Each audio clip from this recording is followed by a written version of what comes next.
सोचिए, दुनिया के सबसे पावरफुल लोग कौन होते हैं? प्रेसिडेंट, प्राइम मिनिस्टर या फिर वो बिलियनर्स जो टीवी इंटरव्यूज देते हैं, मैगजीन्स के कवर पर दिखते हैं? लेकिन अगर असली पावर उनके पास हो जिनका नाम आप रोज सुनते भी नहीं। आज दुनिया के स्टॉक मार्केट में एक ऐसा नाम है जो खुद स्पॉटलाइट में नहीं आता, लेकिन हमेशा स्पॉटलाइट के पीछे खड़ा होता है। वो नाम है ब्लैक रॉक। ना ये कंपनी फ्लैशी एड्स चलाती है, ना इसका सीईओ रोज हेडलाइंस में होता है, लेकिन फिर भी दुनिया की लगभग हर बड़ी कंपनी में कहीं ना कहीं इसका पैसा लगा हुआ है। Apple, Google, Microsoft, Amazon. नाम अलग है, लेकिन कहानी के पीछे एक ही फाइनेंशियल लिंक बार बार सामने आता है। इस डॉक्यूमेंट्री में हम सिर्फ सवाल नहीं पूछेंगे, हम जवाब भी ढूंढेंगे। ब्लैक रॉक का जन्म कैसे हुआ, ये कंपनी इतनी बड़ी कैसे बनी, और क्यों कुछ लोग इसे दुनिया की सबसे पावरफुल फाइनेंशियल एंटिटी कहते हैं।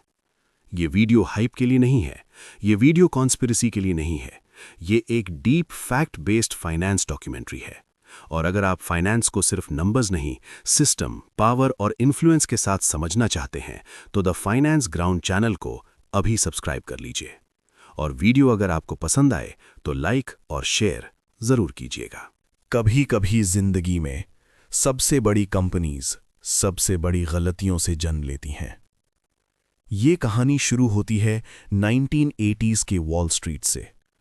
लैरी फिंक, एक सक्सेसफुल बॉन्ड ट्रेडर जो नंबर्स को समझता था, लेकिन एक दिन रिस्क को गलत पड़ बैठा। एक गलत कैलकुलेशन और मार्केट के एक मूव ने उनकी फर्म को $100 मिलियन का नुकसान दे दिया। वॉल स्ट्रीट के लिए यह सिर्फ एक लॉस था, लेकिन लैरी फिंक के लिए यह एक सवाल बन गया। हम प्रॉफिट के पीछे भागते हैं, लेकिन रिस्क को समझते ही नहीं। इसी सवाल से 1988 में जन्म हुआ ब्लैक रॉक का। शुरुआत में ब्लैक रॉक का मिशन सिंपल था, पैसा कमाना नहीं, रिस्क को डीकोड करना। 90s का दौर था, कंप्यूटर्स तेज हो रहे थे, डेटा बढ़ रहा था, लेकिन फाइनेंस अभी भी इंट्यूशन पर चल रहा था। ब्लैक रॉक ने यहीं डिफरेंस क्रिएट किया। उन्होंने एक सिस्टम बनाना शुरू किया, एक ऐसा सिस्टम जो मार्केट के हर रिस्क को नंबर्स में तोड़ सके। इस सिस्टम का नाम था अलादीन। अलादीन कोई नॉर्मल सॉफ्टवेयर नहीं था, ये एक ऐसा सिस्टम था जो साइमल्टेनियसली हजारों पोर्टफोलियोज, मिलियंस ऑफ सिक्योरिटीज और फ्यूचर के हजारों सिनेरियोज एनालाइज कर सकता था। धीरे धीरे बैंक्स ने इसे अपनाया, इंश्योरेंस कंपनीज ने इसे ट्रस्ट किया, और फिर गवर्नमेंट्स ने भी। यहीं से ब्लैक रॉक सिर्फ इन्वेस्टमेंट फर्म नहीं रहा, वो बन गया रिस्क का गार्डियन। एक साल जो दुनिया कभी नहीं भूल सकती। बैंक्स कोलैप्स हो रहे थे, लोग अपनी सेविंग्स खो रहे थे, और पूरा फाइनेंशियल सिस्टम हिल चुका था। इसी केओस में यूएस गवर्नमेंट ने एक प्राइवेट कंपनी को कॉल किया। वो कंपनी थी ब्लैक रॉक। ब्लैक रॉक को कहा गया, इस फाइनेंशियल रैकेज को समझो, इस टॉक्सिक मेस को मैनेज करो। ये कोई नॉर्मल कॉन्ट्रैक्ट नहीं था, ये ट्रस्ट का सिग्नल था। जब दुनिया डर में थी, ब्लैक रॉक डेटा के साथ खड़ा था। इसी क्राइसिस के बाद 2009 में ब्लैक रॉक ने बार्कलेज ग्लोबल इन्वेस्टर्स को अक्वायर किया, और उस पल ब्लैक रॉक ऑफिशियली बन गया दुनिया का सबसे बड़ा एसेट मैनेजर। यहां एक कंफ्यूजन होता है। लोग कहते हैं ब्लैक रॉक के पास $1 ट्रिलियन हैं, लेकिन सच ये है, ये पैसा ब्लैक रॉक का नहीं है। ये पैसा है टीचर्स के पेंशन का, एम्प्लॉयज के रिटायरमेंट फंड्स का, और गवर्नमेंट्स के रिजर्व्स का। ब्लैक रॉक इसका मालिक नहीं है, वो मैनेजर है। लेकिन जब आप दुनिया की हर बड़ी कंपनी में एक साथ शेयर होल्डर हों, तो आपकी एक वोट भी बहुत भारी पड़ती है। यही वो जगह है जहां से इन्फ्लुएंस शुरू होता है। आज ब्लैक रॉक का ऑफिस सिर्फ न्यूयॉर्क में नहीं है, वो हर कॉन्टिनेंट में है, हर मेजर इकोनॉमी में है, हर इंपॉर्टेंट सेक्टर में है। Technology, energy, pharma, defence, black rock कहीं ना कहीं मौजूद है।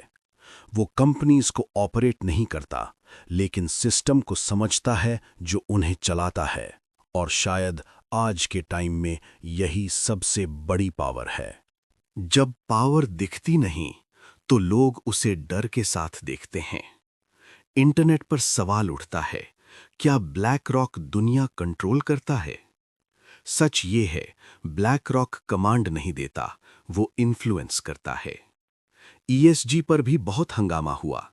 कुछ लोगों ने कहा ये एजेंडा है, लेकिन सच ये है, ईएसजी मार्केट डिमांड का रिस्पॉन्स है, न कि कोई secret plan. Black rock illegal नहीं है, सीक्रेट सोसाइटी नहीं है, और शैडो गवर्नमेंट भी नहीं है। ये एक रेगुलेटेड, ट्रांसपेरेंट एंटिटी है। लेकिन हां, इतनी बड़ी इन्फ्लुएंस अपने आप में एक अनकंफर्टेबल रियलिटी है। ब्लैक रॉक कोई विलन नहीं और कोई भगवान भी नहीं। ये मॉडर्न फाइनेंस का एक रिफ्लेक्शन है। जहां पैसा है, वहां पावर है, और जहां पावर खामोश हो, वहां उसे समझना और भी जरूरी हो जाता है।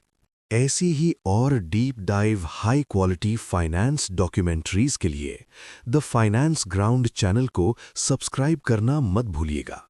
वीडियो अगर आपको पसंद आए तो लाइक और शेयर जरूर कीजिएगा।